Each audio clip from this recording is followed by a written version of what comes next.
सारे कर्म, सारी समझ, सारा ज्ञान इस वास्ते है मनुख निराश हो जाए, उदास हो जाए। किस तो सब कुछ मिल सकता है, मैनू किसे तो आनंद नहीं मिल सकता। सब कुछ मिल सकता है, मैनू किसे तो सुख नहीं मिल सकता। मिल सकते ने पुत्र, सुख नहीं मिल सकता। मिल सकती है पत्नी, मिल सकता है पति, सुख नहीं मिल सकता। मिल सकते ने भरा भैणा, दोस्त मित्र, सुख नहीं मिल सकता।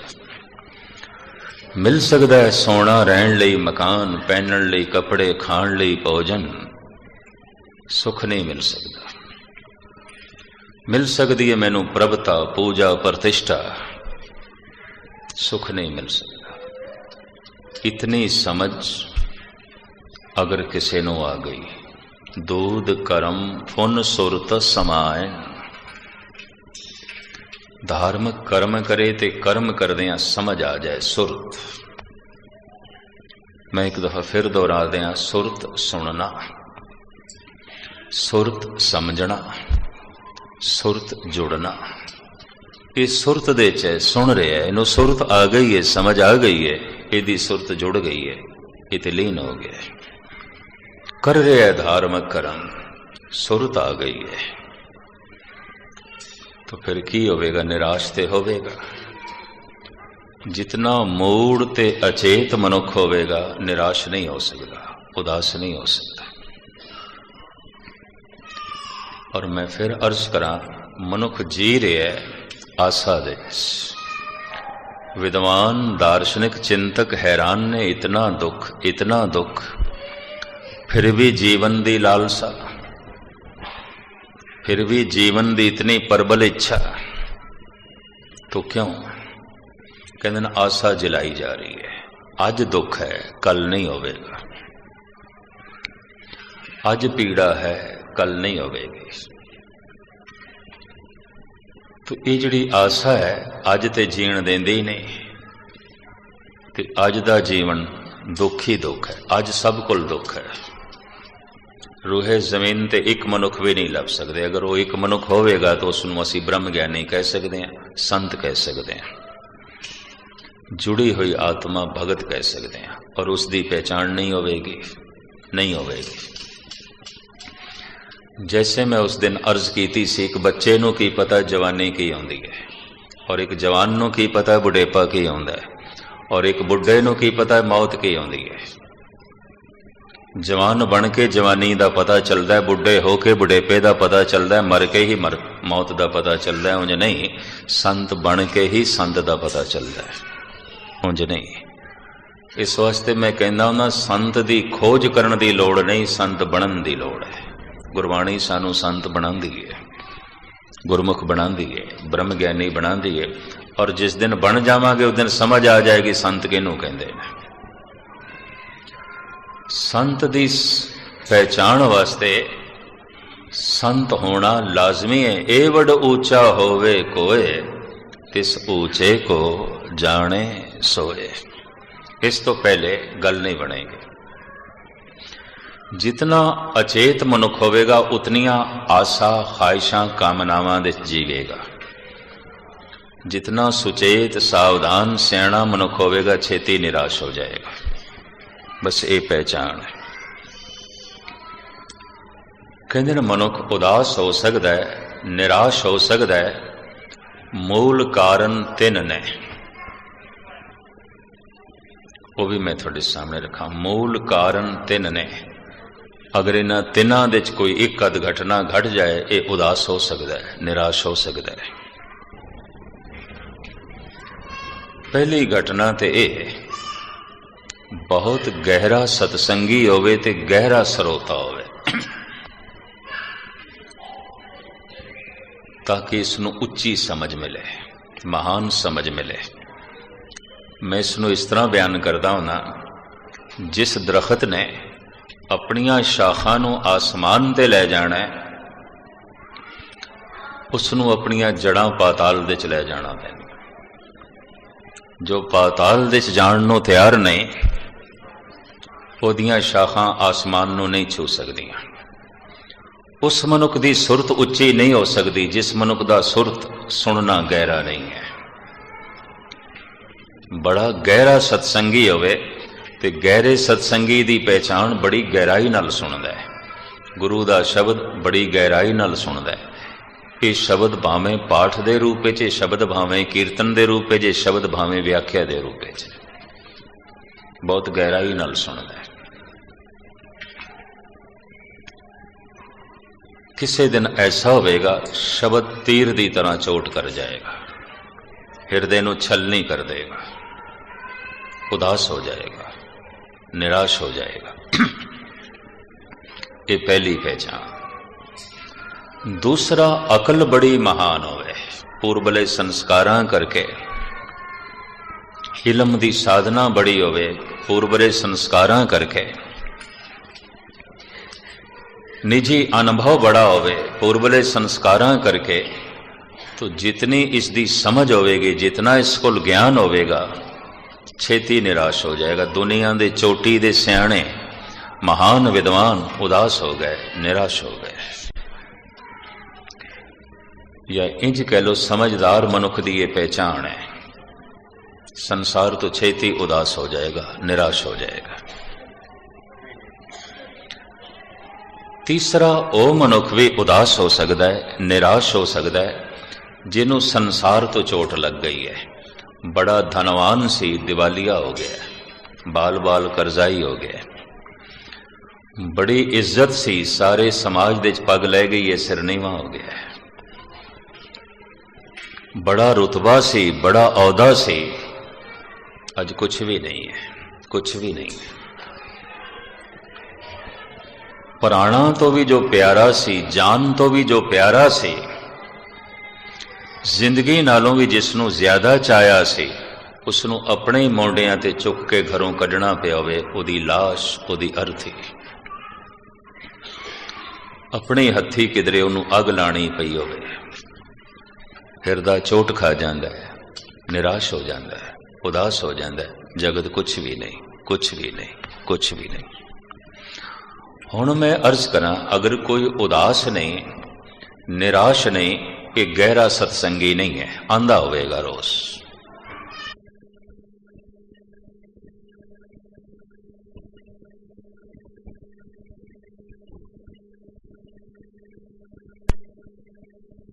बहुत गहराई नाल सुनने वाला नहीं है, कोई गहरी श्रद्धा नहीं रखता, या सुनदियां सुनदियां इसनों अजे शब्द ने तीर की तरह नहीं विनिया। ये उदास नहीं है, ये सत्संगी नहीं है। उदास नहीं है, निराश नहीं है, तो ये अकलमंद भी नहीं है, मूड होवेगा, अचेत होवेगा। पशु उदास नहीं होंदे, पशु बोर भी नहीं होंदे, पशु बेचैन भी नहीं होंदे।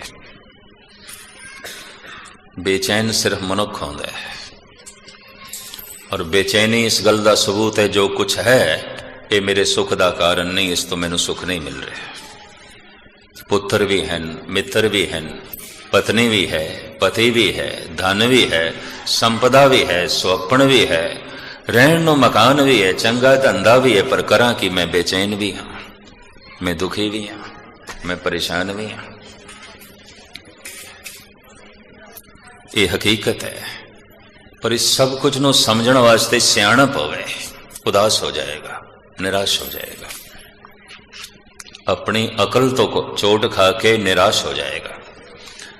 या ऐसा हो सकता है सत्संगी तो है नहीं, शब्द ने चोट की थी नहीं, इसने शब्द तो चोट खाई नहीं, तो ये कोई बहुता अकलमंद भी नहीं है, इन्हें अकल की कोई साधना भी नहीं की थी, तो इनू अकल ने भी चोट नहीं की थी। कोई संसार तो चोट लग गई है, ता संसार तो उदास हो गया है। चोटी दा धनवान सी, दिवालिया हो गया है।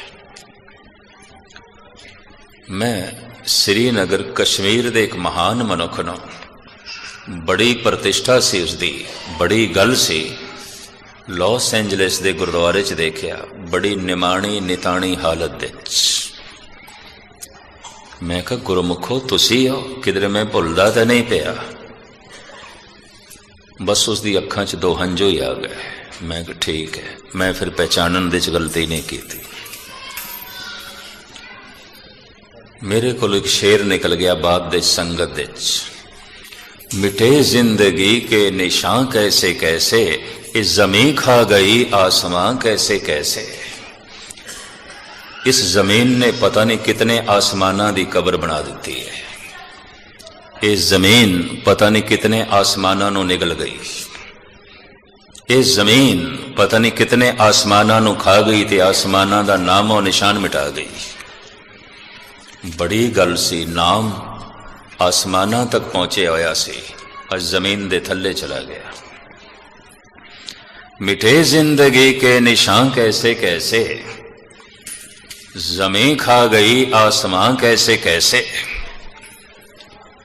या ते संसार तो इस तरह की कोई चोट खादी होवे। बड़ी मान प्रतिष्ठा सी, अज कुछ भी नहीं। बड़ी धन संपदा सी, अज तेले तेले लई मुताज। प्राणा तो प्यारा सी, जान तो भी प्यारा सी, जिस दे उत्ते जान भी सदके कर सकते सी, उन्होंने अपने ही मोडियां ते चुक के घरों कढ़ना पिया। उन्होंने अपने अखां दे सामने जलदा देखना पिया। अपनी हत्थां नाल उस दियां हड्डियां चुकियां तो चोट खा जाएगा हिरदा, क्योंकि प्राणा तो ज्यादा प्यारा सी तो ज्यादा चोट लगेगी। उदास हो जाएगा, निराश हो जाएगा। हुण मैं फिर अर्ज करा, जो अजे तक उदास नहीं होया, निराश नहीं होया, उन्होंने संसार तो चोट नहीं लगी, उन्होंने अपनी अकल तो चोट नहीं लगी, उन्होंने संगत दे चों गुरु दे शब्द की चोट नहीं लगी। अजे कोई चोट नहीं लगी। ये पहचान है। अजे वो इस तरह जी रहा है, आम साधारण मनुख ते साधारण मनुख नूं इंज कहंदे ने जिवें पशुओं की तरह जी रहा है। करतूत पशु की मानस जात, लोक पचारा करे दिन रात। मनुखता ते उस दिन जन्म लेंदी है जद कोई जख्म लगता है, जद कोई चोट लगती है। एक महान आलम का कहना है, जख्म जब भी कोई ज़हनो दिल पे लगा, जिंदगी की तरफ एक दरीचा खुला। कहता जद भी मैनू कोई गहरी चोट लगी है, मैनू कोई नवा रस्ता मिले है, कोई नवी समझ आई है। जद भी मेरे दिल दिमाग नू कोई गहरी चोट लगी है, कोई गहरा जख्म लगे है, जख्म जब भी कोई ज़हनो दिल पे लगा, जिंदगी की तरफ एक दरीचा खुला। हम भी गोया किसी साज के तार हैं, चोट खाते रहे गुनगुनाते रहे। तबले नू जरब ना पुचाइए तो तिन ताल यक्का, दादरा कैरवे दे बोल नहीं निकलते। चोट ना पुचाइए तो सितार दे चो नगमा नहीं निकलता। जरब ना पुचाइए तो रबाब नहीं बोलती, सरंगी नहीं बोलती, बीना नहीं बोलती। हवा दी चोट ना पुचाइए तो हारमोनियम भी नहीं बोलता। कोई बहुत गहरी चोट मनुख नू ना निकले लगे, यकीन जानो इसते अंदरों भी अनुभव की क्षमा नहीं जलती, नहीं पैदा होती। मनुख अचेत होकर जिंदगी बतीत कर देता है। इन्हां तिन्नां थावां तो किसे थां तो ते मनुख चोट खावे। चलो परमात्मा ना करे किसी नू संसार तो चोट लगे, पर गुरु बख्शिश करे किसी नू शब्द दी चोट लगे, रहमत होवे। वरना सत्संग दे विच आण दा लाभ की है? कुछ भी लाभ नहीं है। शब्द दी चोट लगे तो एक पहचान करांदे ने धन गुरु रामदास जी महाराज। कल बड़े सोहने ढंग नाल दर्दी साहब थोड़े सामने धन गुरु रामदास जी महाराज की महिमा बयान कर रहे सन। धन गुरु रामदास जी महाराज का फरमान, अंतर प्यास उठी प्रभ केरी, सुन गुरु बचन मन तीर लगैया। गुरु दा बचन की सुनिया ते तीर दी तरह लगे, ये ते हिरदे नूं विन गए, ये ते हिरदे नूं छलनी कर गए।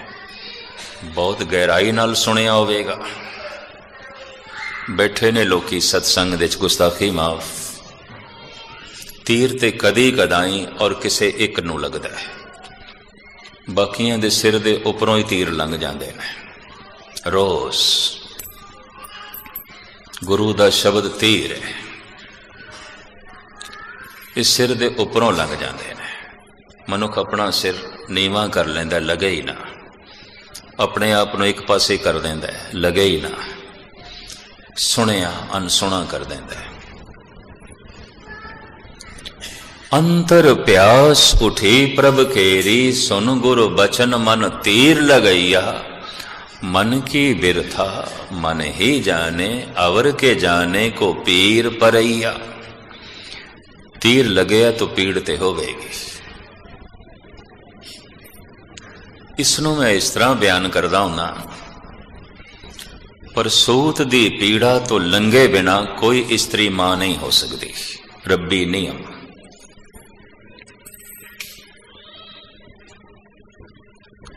कहंदे ने कोशिश होई सी पेनलेस बर्थ दी, बिना पीड़ा तो जन्म होवे। दवाइयां भी दित्तियां गईयां और पीड़ा तो बिना बच्चे भी होए, लेकिन अपंग होए, अंधे होए, टुंडे होए, लंगड़े होए। क्या नहीं, कुदरत चाहती है कि पीड़ा होवे। कुदरत शायद चाहती है, ईश्वर शायद चाहता है। उसका नियम, उसका विधान, ये तब्दीली करोगे, इसनों इनकार करोगे, उस अटल नियम नूं तोड़ोगे, तो कुछ ना कुछ विपरीत गल ते घटेगी। वो घटी। आखिर इस दवाइयां दा, इस तरह दियां दवाइयां दा त्याग करना पिया, सुटनियां पईयां, एक पासे करनियां पईयां। पर सूत दी पीड़ा तो बिना कोई स्त्री मां नहीं हो सकती, क्योंकि ये स्त्री सिर्फ बच्चे नूं जन्म नहीं देंदी, बच्चा मां नूं भी जन्म देंदा। वो पहले एक औरत आउंदी है, मां नहीं आउंदी। बच्चे दा जन्म होया, मां दा भी जन्म होया।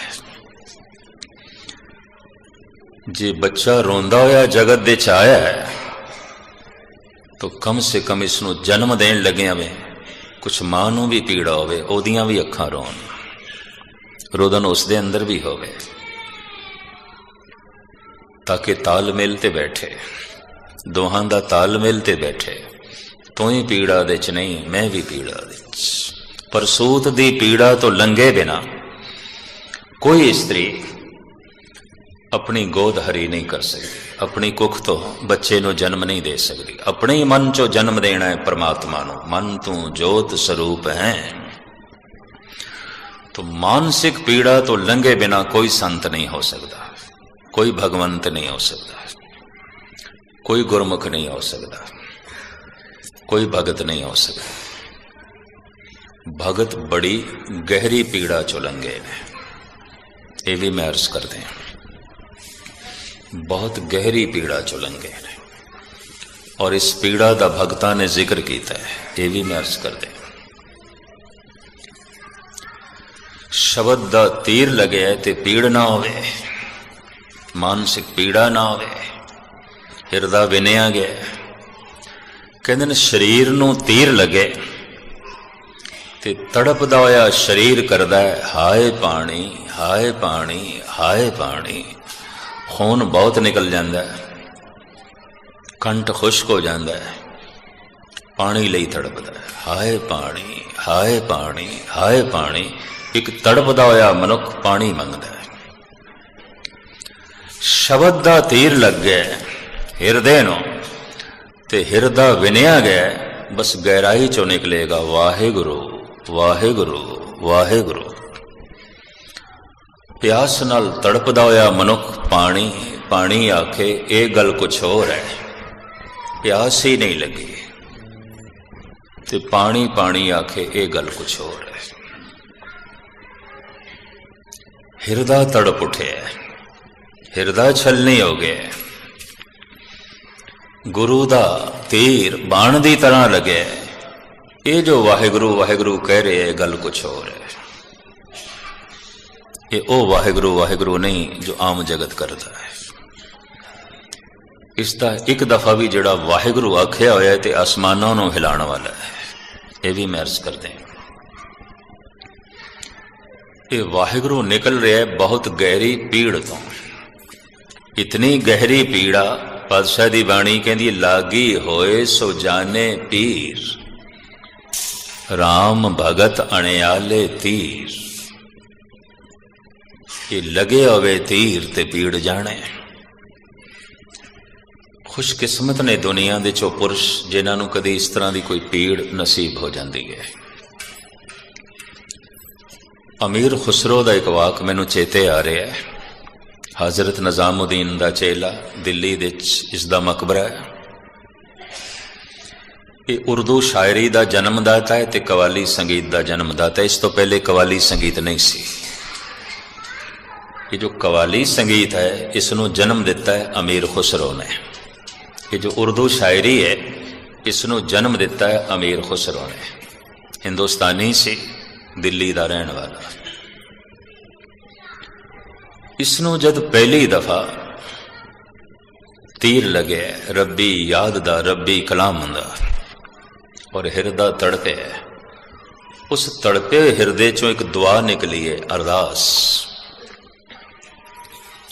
या रब दुआए वसल ना हरगिज कबूल हो।